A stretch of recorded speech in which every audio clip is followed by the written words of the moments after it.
Hello and welcome to another edition of Toys from the Attic. For today's episode, I thought we'd be taking a look at Marvel and Toy Biz's Reed Richards. So without further ado, let's take a closer look at this guy.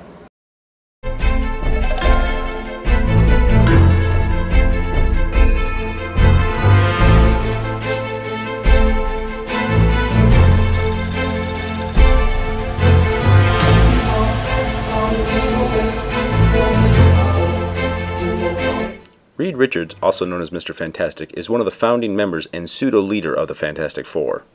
While testing a spaceship of his own design, his team was accidentally exposed to cosmic rays, and the end result was them obtaining the superpowers that they're famous for.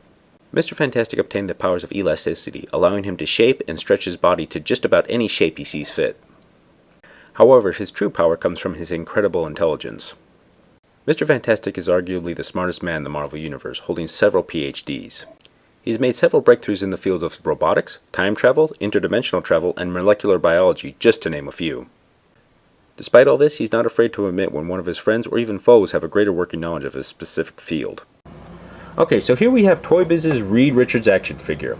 Now a lot of you out there are probably thinking the same thing. He's not that well defined, there's not a lot of muscle definition, and just looks kind of plain. But you gotta remember that this guy came out in 1992, so back then we didn't have a lot of the super high sculpt details or massive articulation or a lot of interesting gimmicks to their figures. They were just kind of plain. They were mass produced as cheaply as possible, and so they could be affordable for kids and the consumer. That's not to say that he doesn't have that much definition. You can see a little bit of muscle sculpting in there, but that's about it. And I kind of like that on Reed Richards. I don't like the super buff or ripped figures that they have, because ultimately he's a scientist. He spends most of his time in the lab, and he doesn't actually really work out for as much as I know. He's going to be using his stretchy powers. I bet actually if he tried to lift 100 pounds, his arms would just stretch all the way back down to the floor. But anyways, back then, this is what we had. Articulation was really limited. You can see that his arms only move up and down, his legs only move up and down, and his head can move side to side, but that also kind of goes with his gimmick.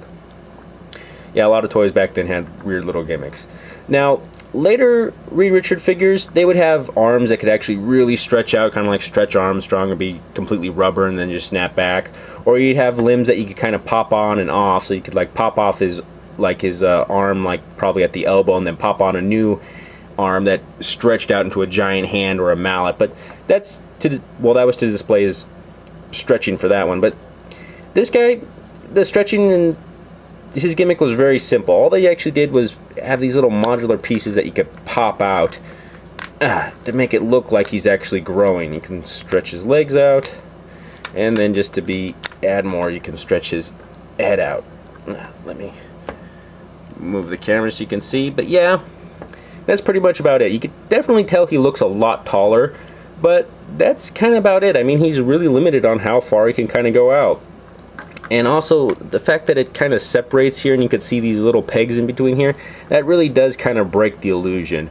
But back then, I was a lot younger, and I could just use my imagination to pretend he's stretching and just go, stretch his arm out, yeah.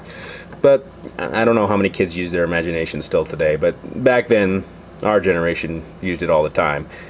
But for what this guy was, and at the time, he's actually not that bad. He holds a special place in my heart because he's one of the first Marvel figures I actually owned.